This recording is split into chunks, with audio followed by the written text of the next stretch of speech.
新疆有很多漂亮的地方，也有很多充满人文色彩的地方，像是我去过的北疆、喀纳斯、和木，这些地方都是非常漂亮的。然后吐鲁番、哈密中间经过了这些山地形，到后面的独库公路，到现在到了喀什，其实它充满了非常多的人文色彩以及所谓的天然的风景。那我们这支影片想要来聊聊关于新疆的美丽以及它的哀愁。嗨，我阿布，我现在人在高台民居里面，这边都已经被搬迁掉了，算是个废墟吧。对，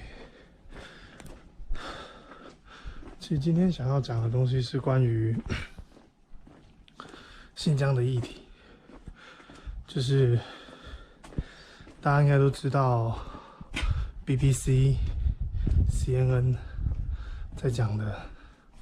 这些维吾尔族集中营，他们的事情这样子。那其实我在新疆这2个月以来，我有不断的去稍微做点采访，然后了解这些相关的事情。那以下的事件都不会有我采访到对象的画面、声音，因为我觉得我必须要保护他们，然后我也得我自己要转述这些事情。对，所以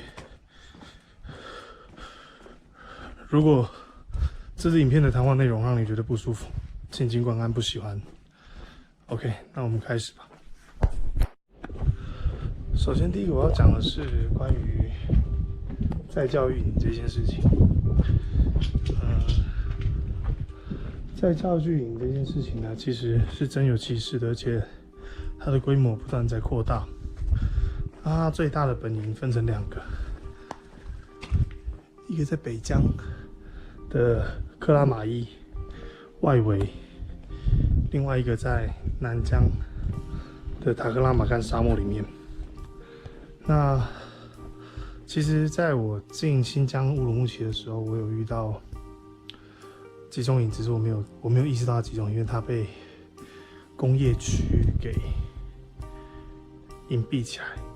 它藏在工业区里面，但其实那根本不是个工业区，因为我看到那个工业区里面它有大量的巴士，而且有大量的铁丝网把它整个工业区围起来。那就我所知，它在大阪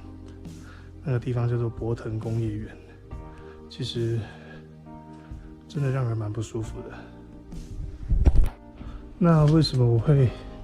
想要去采访到这些事情？其实我一直觉得，这是自由，是每个人的权利，不管你是哪个国家、哪个地区的人民，都是一样的。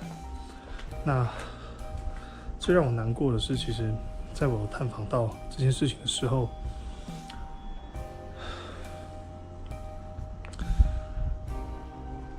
我跟一个少数民族的朋友，他也是信仰伊斯兰教的，然后我跟他说这件事情，他说这些起因大部分是来自于维吾尔人的，可能像是75事件，或者是伊犁的反动，那变相的导致所有信仰伊斯兰的民族全部受到影响。所以其实新疆集中营并不是只有关着维吾尔族的，而是回族、哈萨克族、塔吉克族这些族群都有。那我其实当下我是很试探性的问他说：“你知道这件事情吗？就是关于再教育营啊，然后新疆人权迫害这件事。”其实他握着我的手，然后哭了，因为他跟我说，就是终于有人注意到这件事情了。他一直以为没有人知道，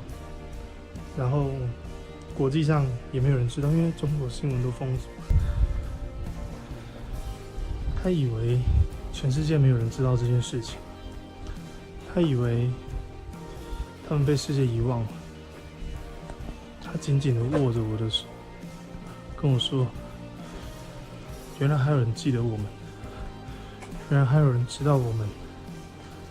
是这样子被政府对待的。”因为他觉得很无辜的最主要原因，是因为这些事情来自于当年的7·5事件以后，新疆的7·5事件是一场由维吾尔人引起的动乱。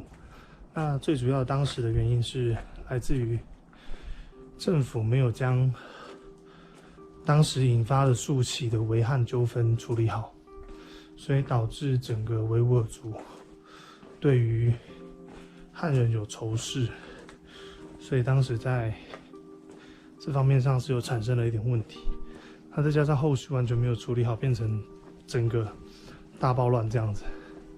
那其实当下那个朋友他握着我的手跟我说，终于有人注意到这件事情了。我其实他哭了，我也哭了，因为我觉得我听了这么多事，我真的觉得非常的难过。像是所有的新疆人是不准出国的，这点可能有没有包含到汉族我并不晓得，但是它确确实实的包含着维吾尔族是不能出国的。只要你出国，你就会被送去集中营，你只要赶回来，你就会被送进集中营。所以也有大量的留学分子，他们不敢回家的原因就是在这里，因为他们一回去，可能就会被送走，就再也联络不到人。就像是我那个朋友，他的弟弟被送进去之后就音讯全无了。对，然后他也不能够离开新疆，因为要离开新疆的关口就有重重的检查，干了武警车哎，对，就是像这样这些重重的检查，所以你也离不开这个地方，你就被锁在这里。其实我当下听了真的很难过，因为他们没做什么事情，就必须要遭受到这样的对待，并且在开始执行严格共砍跟去伊斯兰化之后，所有的清真寺不准礼拜，所有的阿文都被禁止，然后所有的可兰经全部被没收，只要有被找到，你全家就不见了，把你全家送进集中营里面，再教育学校进行再教育。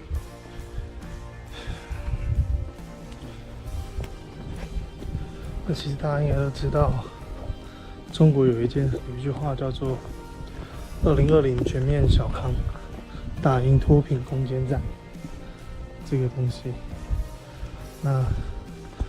在少数民族地区他们是怎么做的呢？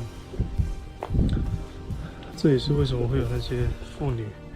哭着说他们的小孩被政府掳走的原因，就是他们将牧民或者是你的家庭全家送去工作，送去工厂，那薪资可能也没有很高，但是因为全家都去工作了，所以可能有达到脱贫标准。那全家去工作怎么办？小孩没人顾，就把小孩强制送到很远的学校去让他上学。那如果家里是放牧的，有牛有羊有马，就强制将你所有的马卖掉，将你从山上的毛毡房那些地方赶下来，然后给你一个组合屋住，可是他们原本住的是他们1000年以来习惯的毛毡房，就给他们的一个组合屋，冬冷夏热，住在里面。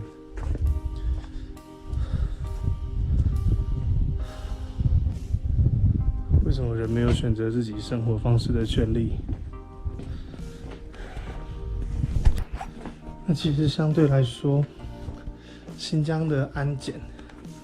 跟一切的人身检查是在中国地区最严格的。它限制你身上很多东西都不能带，打火机，然后指甲剪、文具、小剪刀，这些都不能带。在你日常生活中需要用到的，可能会造成的刀械或者是长条状的那个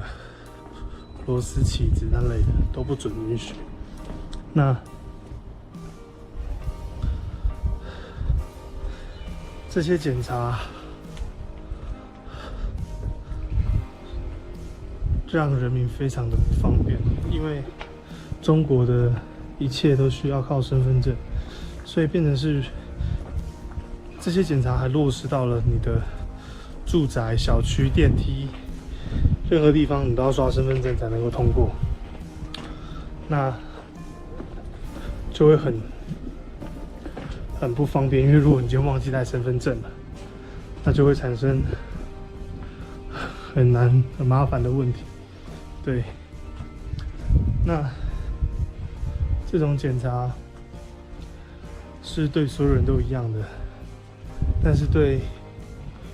维吾尔人会更加的严谨跟繁琐，甚至是对于少数民族都会，只要长他不是汉人脸。对，那有些人说新疆是他觉得最安全的地方，这句话我目前只从汉人的口中听到，我从未在少数民族的嘴巴里面听过这句话。的原因是因为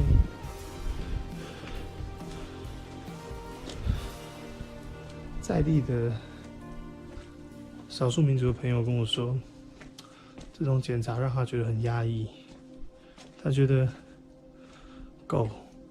都生活的比他好，狗自由自在的想去哪里就可以去哪里，可是他呢，哪都不能去，所以他很痛苦，他很想要逃出去，可是因为他又是在地的人，他又是新疆人，跑不掉。那有些话我听了，我更觉得生气跟无奈，就是很多人说这样很好啊，警察很多，检查很多，所以我们可以过得很安全的生活。可是说这些话都是汉人，因为你们并没有遭受到这样子的问题，我们都没有遭受到这样子的问题，因为我长的是汉人脸，所以有些时候会觉得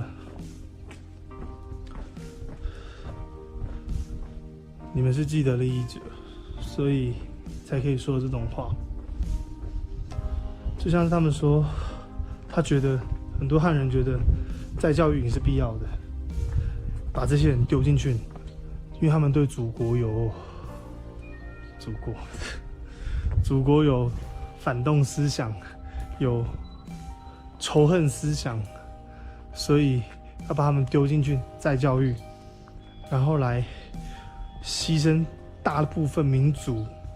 的权益，将整个民族都肃清之后，来换取大部分人民的安全。其实我很不想承认我跟你们是同一个族群、同一个文化、同一个源流的，这并非是我们祖先教我们的东西啊。肃清、再教育，你以为你希特勒吗？那是吃蜂蜜的熊。这种做法是不对的，真的。那关于之前大家看到一些什么维吾尔族少女强迫嫁给汉人这类的，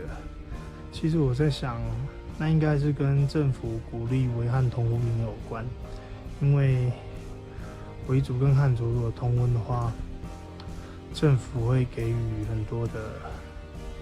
金钱上的补贴、房子的补贴，然后工作什么减税，乱七八糟的。所以有些女孩子可能为了自己家庭改善家里生计，所以选择跟汉人结婚，而且是不愿意的情况下，我相信是有的。那我相信也会有纯真美好的爱情，但是也许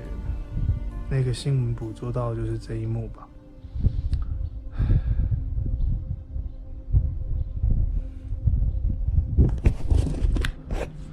讲白了，其实最主要我会想做这支影片，是想要告诉大家关于新疆的美丽与哀愁。那对于什么颠覆中国政府，或者是说什么独立啊，什么东西，其实我一点意思也没有。关于这支影片，其实我会拍这支影片最主要的目的是，我希望可以让更多人可以注意到这件事情，特别是那些正在从中国翻墙过来看的你们。也许你们不会看啊，也许你们一开始就按 dislike。对，我想要让你们知道，是你们的政府这样对待着你们国家的民族，然后你们还觉得这些东西真的是所谓的必要之恶吗？还是只是因为你们不是受迫害的那个部分而已？我希望是可以让你们可以更去关心你们国家的人民，爱护他们，照顾他们，协助他们保存他们的文化，协助他们保存他们的历史，这样子你们才能够共存，而且才可以存在的长久。好啊，如果你喜欢不喜欢这支影片，我不在乎啦，真的，这支我真的一点都不在乎。尽管按 dislike， 但我希望你 dislike 的是我影片所告诉你的这些事实的对象。对，欢迎分享，欢迎留言，我们可以持续的讨论，持续的进步，持续的交流。我是阿布，再见。那其实在这里面我还发现了一个他们的宗教宣传，那详细的我们会再用另外一种方式放给大家看。宗教极端思想的主要表现形式，来看吧。